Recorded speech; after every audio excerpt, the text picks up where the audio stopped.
रामानुज और श्री वैष्णव संप्रदाय। श्री रामानुज। जब वैदिक धर्म कम बुद्धि वाले लोगों के प्रभाव के कारण कमजोर हो गया, जिन्होंने वैदिक आदेशों के नाम पर अंधाधुंध तरीके से कर्मकांड किए और बेतहाशा जानवरों की हत्या की, तो बुद्ध एक महान सुधारक के रूप में सामने आए। वैदिक साहित्य को पूरी तरह से खारिज करते हुए और अपने तर्क संगत नास्तिक विचारों को प्रतिस्थापित करते हुए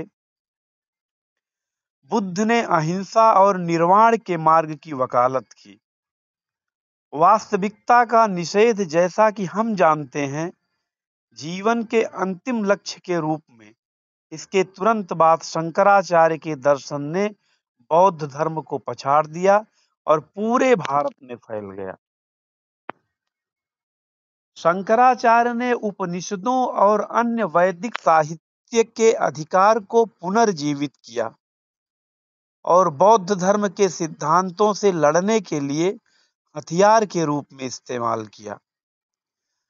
वेदों की व्याख्या करके एक विशेष निष्कर्ष निकालने के लिए शंकराचार्य ने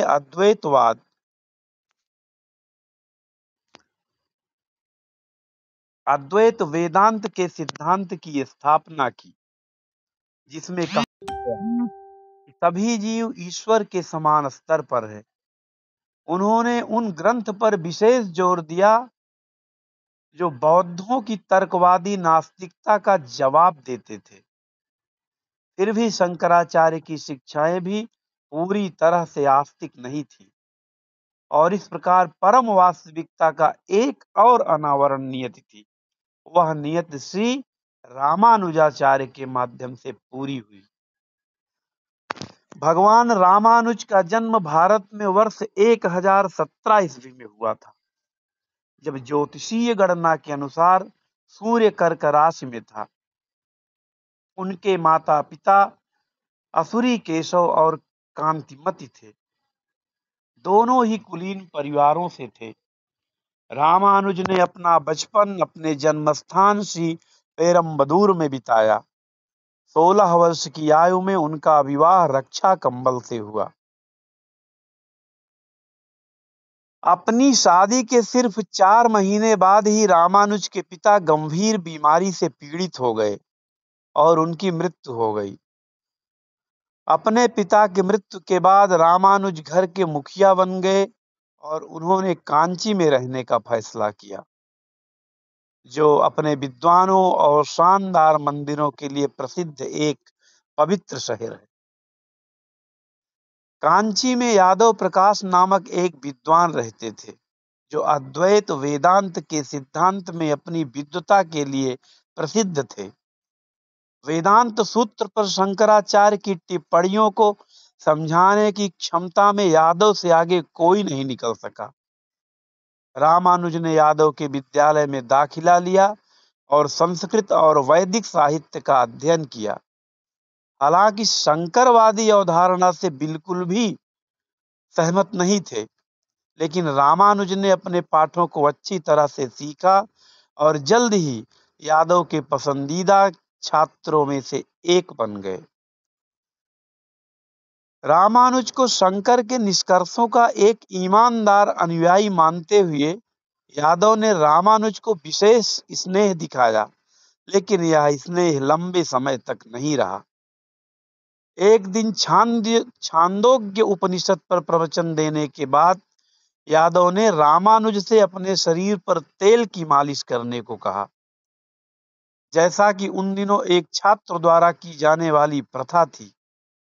अपने शिक्षक को मालिश करते समय एक अन्य छात्र सुबह के प्रवचन के एक बिंदु पर कुछ स्पष्टीकरण के लिए यादव के पास आया। लड़का पहले अध्याय के 7वें श्लोक का अर्थ समझने में विफल रहा था, जो तस्य यथा कप्यासम पुंडरीकम एवं अक्षिण से शुरू हुआ था। यादव ने एक ऐसी व्याख्या की जिसमें भगवान के उदात्त गुणों का वर्णन इस तरह से किया गया: जो स्पष्ट रूप से आपत्तिजनक था। अपने शिक्षक के शब्दों को सुनकर रामानुज का हृदय, जो कि परम भगवान के प्रति प्रेम से भरा था, दुखी हो गया और उनकी आंखों में गर्म आंसू बह निकले और यादव की जांघ पर गिरे। जब उन्होंने रामानुज की परेशानी के बारे में पूछा, तो रामानुज ने उत्तर दिया, हे महान और बुद्धिमान गुरु, आप जैसे महान आत्मा से ऐसा अनुचित स्पष्टीकरण सुनकर मेरा हृदय बहुत व्यथित हो गया है। यह आपके लिए कितना पाप है कि आप उस परम पुरुष को नीचा दिखा रहे हैं, जो सभी दयालु गुणों से संपन्न है और जो इस दुनिया में सभी सुंदर चीजों का स्रोत है। आप जैसे विद्वान व्यक्ति के मुंह से मुझे ऐसी नीच और कपटपूर्ण व्याख्या की कभी उम्मीद नहीं थी। यादव इतने क्रोधित हो गए कि वे खुद को नियंत्रित नहीं कर पाए। ठीक है, उन्होंने उपहास किया, शायद आप अपनी खुद की व्याख्या देना चाहेंगे, क्योंकि आप स्पष्ट रूप से सोचते हैं कि आप मुझसे बेहतर जानते हैं। रामानुज ने बहुत ही कोमल स्वर में उत्तर दिया, पूज्य महोदय, जब श्लोक का वास्तविक अर्थ प्रत्यक्ष और गौरवशाली है, तो इसकी तुच्छ व्याख्या करने की कोई आवश्यकता नहीं। तो फिर हम आपका यह अर्थ सुने जो बहुत शानदार है, यादव ने कहा। तब रामानुज खड़े हुए और बड़ी विनम्रता के साथ श्लोक का अर्थ सुनाया। परमात्मा की दो आंखें सूर्य की किरणों से खिले दो कमलों के समान सुंदर हैं। मैं समझ गया, यादव ने कहा। तुम ऐसे बोल रहे हो जैसे वास्तव में कोई परम पुरुष। यह तुम्हारी बचकानी अज्ञानता के कारण है। तुमने अपनी शिक्षाएं ठीक से नहीं सीखी हैं।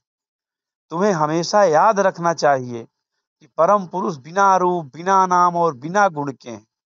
यही महान शंकराचार्य की शिक्षा है। भविष्य में तुम्हें अपनी मूर्खतापूर्ण भावनाएं व्यक्त नहीं करनी चाहिए। यादव के शब्द रामानुज के कानों को पीड़ा पहुंचाने वाले थे, लेकिन अपने गुरु के प्रति सम्मान के कारण वे चुप रहे। कुछ दिनों बाद एक दूसरी घटना घटी। सत्यम ज्ञानम अनंतम ब्रह्म से शुरू होने वाले तैत्तिरीय उपनिषद के एक श्लोक की व्याख्या करते हुए यादव ने कहा कि ब्रह्म बुद्धि सत्य और अनंत है। यह व्याख्या सुनकर रामानुज ने विनम्रता पूर्वक कहा, ब्रह्म बुद्धि सत्य और अनंत के गुणों से संपन्न है।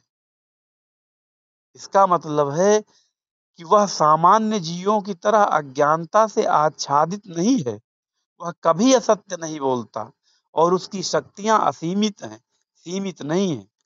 सर्वोच्च ब्रह्म सभी अच्छे गुणों का भंडार है, फिर भी वह उन गुणों से श्रेष्ठ है जैसे सूर्य का गोला सूर्य के प्रकाश से श्रेष्ठ है। यादव के मन में जो हलचल थी, उससे उनकी आवाज कांप उठी। अरे मूर्ख युवक, वह चिल्लाया, तुम्हारे निष्कर्ष शंकर या किसी भी पिछले गुरु के निष्कर्षों से मेल नहीं खाते। अगर तुम व्यक्तिगत ईश्वर के बारे में यह बेकार की बात करते ही जा रहे हो, तो मेरा समय बर्बाद करने के लिए यहाँ क्यों आए हो? तुम अपना खुद का स्कूल क्यों नहीं खोलते और जो कुछ भी तुम्हें पसंद हो वह क्यों नहीं पढ़ाते? अब मेरी कक्षा से तुरंत बाहर निकल जाओ। जब रामानुज अपने स्थान से उठे और चुपचाप कमरे से बाहर चले गए, तो यादव सोचने लगे, यह रामानुज कोई साधारण बालक नहीं है। यदि वह अपना स्वयं का विद्यालय खोलेगा, तो भक्ति का दर्शन अद्वैतवाद के दर्शन के लिए खतरा बन सकता है। हमारे सिद्धांत की रक्षा के लिए इस मूर्ख को मार दिया जाना चाहिए। इसके कुछ समय बाद रामानुज ने अपने घर पर एक छोटा सा स्कूल खोला और कुछ ही समय में बहुत से लोग उनके भक्ति प्रवचन सुनने के लिए उनके पास आने लगे। रामानुज के व्याख्यान पूरी तरह से ईश्वरवादी थे।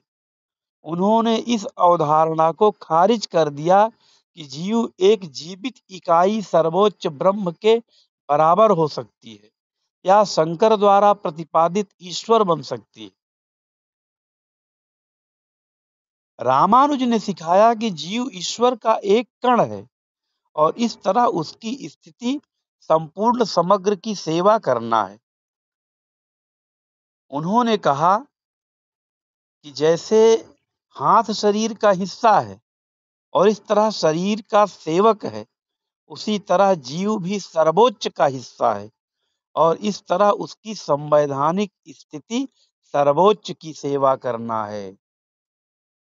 रामानुज का दर्शन विशिष्टाद्वैत या योग्य अद्वैतवाद के रूप में जाना जाता है। तदनुसार जीवों को गुणात्मक रूप से सर्वोच्च के साथ एक माना जाता है और साथ ही मात्रात्मक रूप से भिन्न भी। रामानुज का दावा था कि मात्रात्मक अंतर का मतलब है कि सर्वोच्च के खंडित भाग सर्वोच्च पर निर्भर हैं, लेकिन वे सर्वोच्च नहीं बन सकते। शंकराचार्य के दर्शन में कहा गया है कि सब कुछ ब्रह्म है और ब्रह्म स्वयं पूर्णतः समरूप, अविभेदित और व्यक्तित्वहीन है। व्यक्तित्व केवल भ्रम या माया के कारण उत्पन्न हुआ है, लेकिन इस अवधारणा का रामानुज ने कड़ा विरोध किया।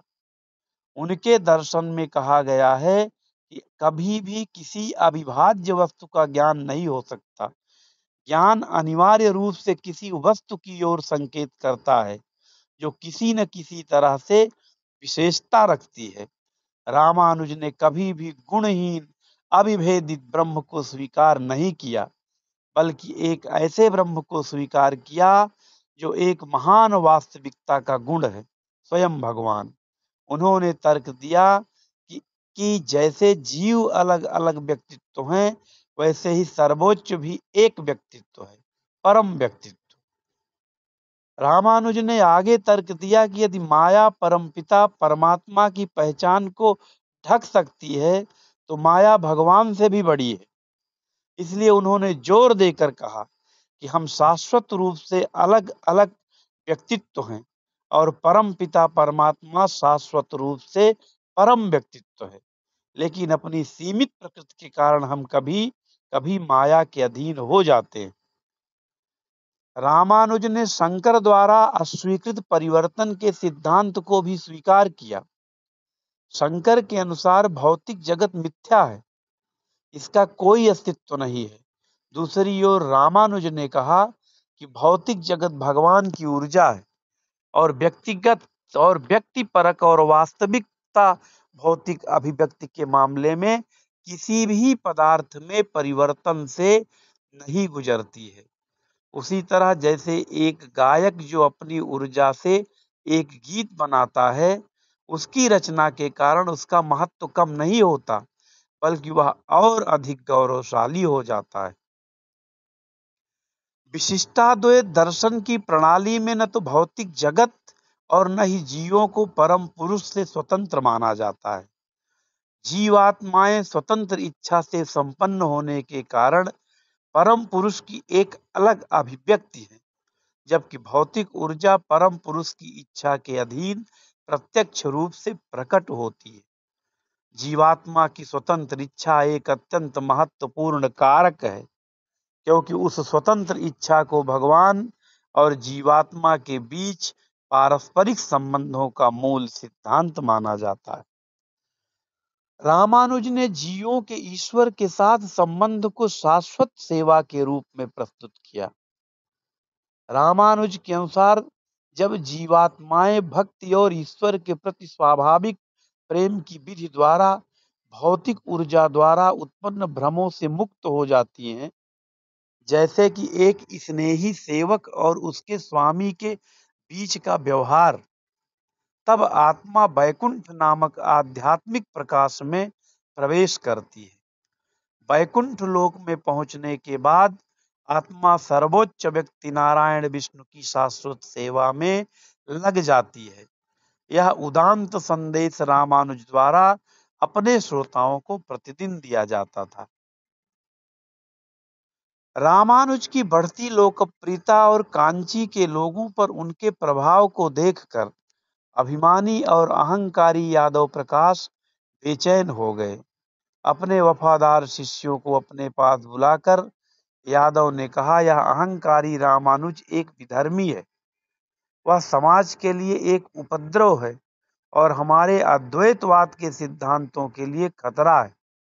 मैं इस दुष्ट को मारने के अलावा समस्या का कोई और समाधान नहीं देख सकता। आप क्या कहते हैं?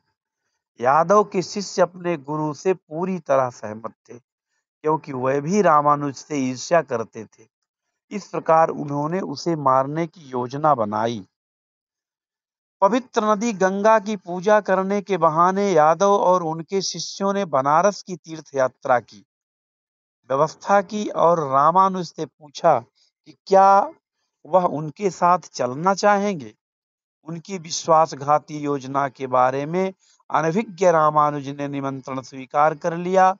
जब समूह प्रस्थान करने वाला था तो रामानुज ने अपने चचेरे भाई गोविंदा से उनके साथ चलने का अनुरोध किया। अपनी यात्रा के चौथे दिन गोविंदा को यादव के कुछ छोटे शिष्यों ने विश्वास में लिया, जिन्होंने रामानुज को मारने की योजना का खुलासा किया। यादव और उनके अनुयायियों के बुरे इरादों से हैरान गोविंदा रामानुज को जंगल में एक सुनसान जगह पर ले गए और उन्हें खतरे के बारे में बताया। गोविंदा ने रामानुज से अनुरोध किया कि वह तुरंत जंगल में भाग जाए, इससे पहले कि बहुत देर हो जाए। गोविंदा फिर शिविर में लौट आए और दूसरे को बताया कि जब वह और रामानुज जंगल में जंगली जामुन की तलाश कर रहे थे तो एक बाघ ने रामानुज पर हमला किया और उनके असहाय शरीर को खींच कर ले गया। बाहरी तौर पर यादव और उनके शिष्यों ने दुख के लक्षण दिखाए, लेकिन अंदर से उनके दिल खुशी से उछल पड़े। रामानुज अब हमेशा के लिए उनके जीवन से चले गए थे, या ऐसा उन्होंने सोचा। अपने घर का रास्ता खोजने की कोशिश में ग्रामीण इलाकों में भटकते हुए रामानुज एक कुएं के पास पहुंचे, जहां एक पुरुष और महिला अपने गांव में ले जाने के लिए पानी भरने में व्यस्त थे। दंपति ने रामानुज को प्यास बुझाने के लिए 1 कप पानी दिया। पीने के बाद रामानुज आराम करने के लिए लेट गए और एक स्वप्निल नींद में सो गए।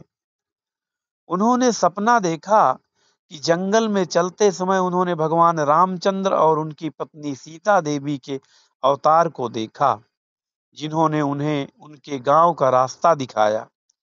जब रामानुज अपने सपने से जागे तो कुएं पर मौजूद पुरुष और महिला गायब थे। जब उन्होंने चारों ओर देखा तो उन्होंने पाया कि वह अब कांची के बाहरी इलाके में थे। वह वहां कैसे पहुंचे, इसका उन्हें पता नहीं चल पाया, सिवाय इसके कि यह किसी चमत्कार से हुआ था। रामानुज ने कांची में अपना सामान्य जीवन फिर से शुरू किया और किसी को नहीं बताया कि उनका जीवन खतरे में था। कई महीने बीत गए, फिर एक दिन यादव और उनके शिष्य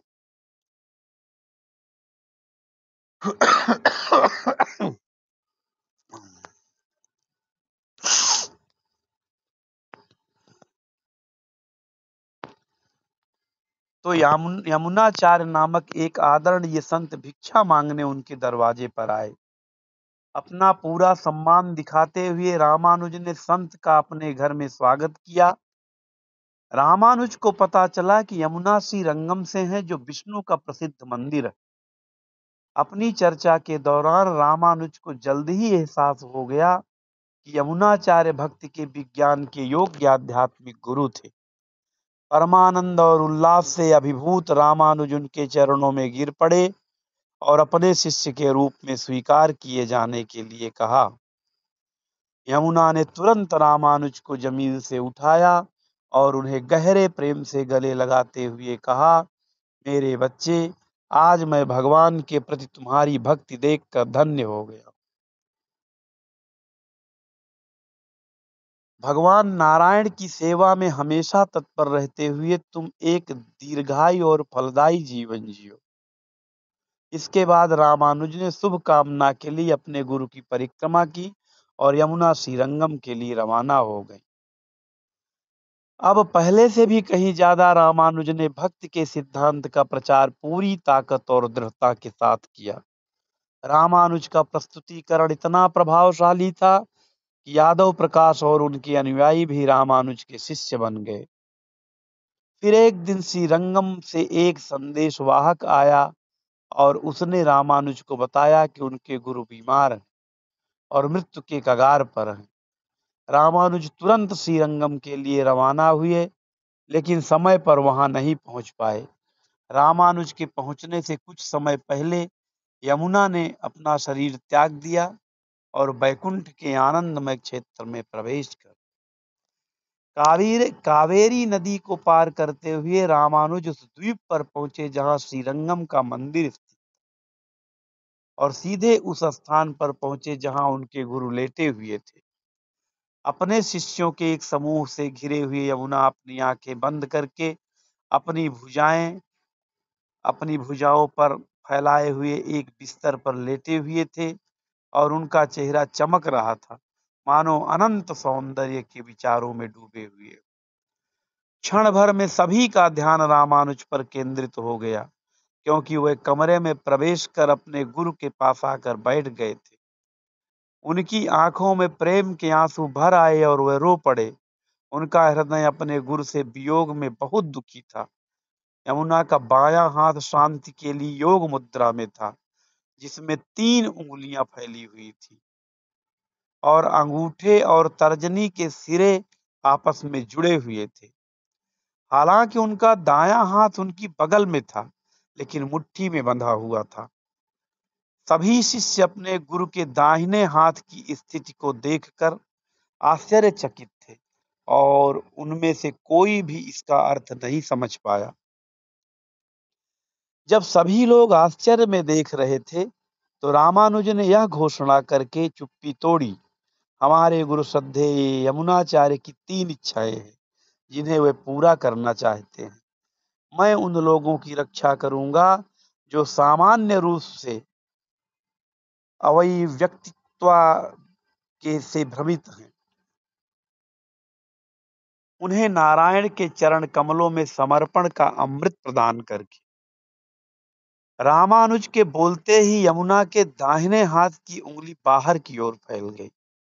तब रामानुज ने कहा, दुनिया के लोगों की भलाई के लिए मैं वेदांत सूत्र पर एक भाष्य तैयार करूंगा, जो परम पुरुष को परम सत्य के रूप में स्थापित करेगा। इस पर दूसरी उंगली आगे बढ़ी और रामानुज ने बोलना जारी रखा, और प्राचीन काल में जीवों, जीवित संस्थाओं और ईश्वर परम पुरुष के बीच संबंध स्थापित करने वाले पाराशर मुनि के सम्मान करने के लिए मैं अपने एक शिष्य का नाम लूंगा, जो उनके बाद बहुत विद्वान और समर्पित। इसके बाद रामानुज चुप हो गए और यमुना के दाहिने हाथ की तीसरी उंगली आगे बढ़ गई। यह चमत्कार देखकर वहां मौजूद सभी लोग आश्चर्यचकित रह गए और उस दिन से सभी ने रामानुज को अपना नेता और मार्गदर्शक मान लिया। रामानुज अपने जीवन के बाकी समय श्रीरंगम में ही रहे और समय के साथ उनकी तीनों प्रतिज्ञाएं पूरी हो गई।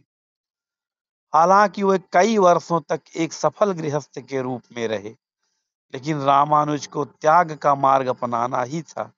अंततः उन्होंने मंदिर में देवता के सामने जाकर और भगवान की सेवा में पूरी तरह से लगे रहने की प्रार्थना करके संन्यास जीवन का त्याग किया।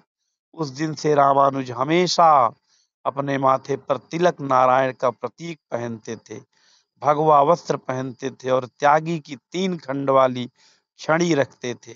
वह शरीर, मन और शब्दों से भगवान की सेवा का प्रतीक था। रामानुज इतने शक्तिशाली थे कि अद्वैतवाद के दार्शनिकों की जल्द ही किसी भी राज्य में अपनी स्थिति बनाए रखना मुश्किल हो गया। रामानुज ने भक्ति के सिद्धांतों को इतनी मजबूती से स्थापित किया कि कोई भी उनका विरोध नहीं कर सका। कई महान और विद्वान उन्हें सुनने आए और उनके शिष्य बन गए। भक्ति की बढ़ती लोकप्रियता से पीड़ित होकर निराकारवादियों का एक समूह कांची में चोल राजा कृमिकंठ से मिलने गया। राजा के सामने विनम्रता पूर्वक झुककर जो स्वयं निराकारवादी थे, उन्होंने उनसे रामानुज को रोकने के लिए कुछ करने को कहा। कुछ चर्चा के बाद यह निर्णय लिया गया कि राजा रामानुज को महल में दार्शनिक बहस में भाग लेने के लिए आमंत्रित करेंगे।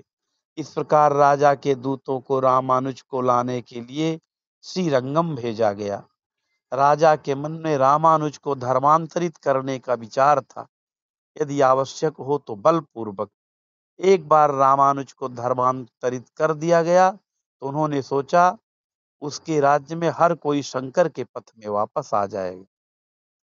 श्रीरंगम में राजा के दूतों से मिलने के बाद रामानुज कांची जाने के लिए तैयार हो गए। हालांकि रामानुज के एक बुद्धिमान शिष्य कुरेश को राजा के इरादों पर भरोसा नहीं था और उन्होंने अपने गुरु से विनती की कि वह उन्हें उनकी जगह जाने की अनुमति दे। कुरेश ने जोर दिया और रामानुज को झुकना पड़ा। फिर कुरेश ने अपने गुरु के भगवा वस्त्र पहने और हाथ में लाठी लेकर दूतों के सामने पेश हुए। कुरेश को रामानुज समझकर वे कांची के लिए चल पड़े। इस बीच सफेद वस्त्र पहने हुए रामानुज पीछे रह गए। जब कुरेश महल में पहुंचा तो राजा कृमिकंठ ने उसे रामानुज समझकर आदर पूर्वक अभिवादन किया, लेकिन बाद में जब कुरेश ने राजा के व्यवहार से डरने से इनकार कर दिया तो कृमिकंठ ने गुस्से में अपने सैनिकों को कुरेश को गिरफ्तार करने और उसकी आंखें जलाने का आदेश दिया। राजा के लोग कुरेश को जेल में ले गए और उसे अंधा करने के बाद जंगल में छोड़ दिया। पूरे भयावह अनुभव के दौरान कुरेश ने एक बार भी विरोध नहीं किया। उसे यह जानकर ताकत मिली कि उसके गुरु सुरक्षित हैं। कांची के कुछ लोगों की मदद से जो राजा के हरकत से स्तब्ध थे, कुरेश श्रीरंगम में अपने गुरु के पास वापस आ गए। कुरेश के खिलाफ उस गंभीर अपराध को करने के कुछ ही दिनों के भीतर राजा कृमिकंठ एक असाध्य बीमारी से पीड़ित हो गए और एक दयनीय मौत मारे गए। श्रीरंगम में रामानुज ने कुरेश को नारायण देवता के सामने ले गए और भावपूर्ण प्रार्थना के साथ देवता से उनकी दृष्टि बहाल करने के लिए कहा, हे ब्रह्मांड के स्वामी, आप अपने भक्तों के रक्षक और शुभ चिंतक हैं। कृपया दयालु बने और कुरेश की आंखों को नया जीवन दें। जिसने बिना किसी विरोध के सर्वोच्च बलिदान दिया। उसी क्षण कुरेश ने अपने माथे पर हल्की हवा का झोंका महसूस किया और उसे तुरंत अपनी दृष्टि वापस मिल गई। रामानुज 120 वर्ष की आयु तक श्रीरंगम में रहते रहे, नारायण के देवता की सेवा करते रहे और जो भी उनके पास आता उसे ज्ञान प्रदान करते रहे। एक दिन देवता की पूजा करते हुए उन्होंने प्रार्थना की, प्रिय भगवान, वेदों के सार को सुरक्षित रखने, पतित आत्माओं का उद्धार करने और जीवन में सर्वोच्च लक्ष्य के रूप में आपके चरण कमलों की शरण स्थापित करने के लिए मैं जो कुछ भी कर सकता था किया। अब इस संसार में कई वर्षों तक रहने के बाद मेरा शरीर थक गया है। कृपया मुझे इस नश्वर संसार से विदा होने और अपने परम धाम में प्रवेश करने की अनुमति दें। इस प्रार्थना के साथ रामानुज अपने शिष्यों की सभा में वापस लौटे और इस संसार से विदा होने की अपनी इच्छा की घोषणा की। दुख के सागर में डूबे शिष्यों ने अपने गुरु के पैर पकड़ लिए और उनसे उनके साथ रहने की प्रार्थना की। आपके दिव्य रूप से लुप्त होने की कल्पना करना हमारे लिए असहनीय है, जो सर्वोच्च शुद्धिकर्ता, सभी अच्छाइयों का निवास, सभी कष्टों का नाश करने वाला और असीमित आनंद का स्रोत है। अपने बच्चों के लिए दया के कारण कृपया कुछ समय और हमारे साथ रहें। रामानुज 3 दिन और धरती पर रहे। उनके दुखी दिलों को शांत करने के लिए रामानुज ने अपने सबसे करीबी और प्रिय लोगों को अंतिम निर्देश दिए। हमेशा भगवान के प्रति समर्पित आत्माओं की संगति करो और उनकी सेवा करो, जैसे तुम अपने आध्यात्मिक गुरु की सेवा करते हो। वेदों की शिक्षाओं और महान संतों के वचनों पर विश्वास रखो। कभी भी अपने इंद्रियों के दास मत बनो। हमेशा आत्म साक्षात्कार के 3 महान शत्रुओं काम, क्रोध और लोभ पर विजय पाने के लिए प्रयास करो। नारायण की पूजा करो और भगवान के पवित्र नामों के उच्चारण में आनंद लो, उन्हें अपना एकमात्र आश्रय बनाओ। भगवान के भक्तों की निष्कपट सेवा करो। महान भक्तों की सेवा से सबसे बड़ी सेवा होती है और व्यक्ति शीघ्र ही परम कृपा प्राप्त करता है। इन बातों को याद रखते हुए तुम्हें परलोक की प्राप्ति के लिए इस संसार में सुख पूर्वक रहना चाहिए। इन शब्दों के साथ रामानुज ने गोविंदा की गोद में अपना सिर रखकर और मन को आध्यात्मिक समाधि में स्थिर करके अपने नश्वर शरीर को त्याग दिया और वैकुंठ के क्षेत्र में प्रवेश किया। रामानुज वास्तव में एक महान धर्मशास्त्री थे, जिनके जीवन और शिक्षाओं का भारत में आस्तिक विचारों के विकास पर स्थायी प्रभाव पड़ा। रामानुज द्वारा ईश्वर को परम सत्ता के रूप में प्रस्तुत करना, जिसमें अति व्यक्तिपरक विशेषताएं हैं, और ईश्वर के प्रति भक्ति की शुरुआत करना ने भविष्य के आस्तिक सुधारकों के लिए द्वार खोल दिए, जो समय के साथ ईश्वर और उनके शाश्वत सेवकों के पास प्रेम पूर्ण संबंध में आत्मा की सर्वोच्च क्षमता को पूरी तरह से प्रकट करें। मैं अपने पूज्य गुरु श्री रामानुज के चरणों में शरण लेता हूँ, जिन्होंने दिव्यता की निराकार अवधारणा की अंधेरी रात के दौरान ज्ञान की मशाल को अपने साथ रखा और इस प्रकार भगवान के प्रति भक्ति का मार्ग प्रकाशित किया। जय श्री राम।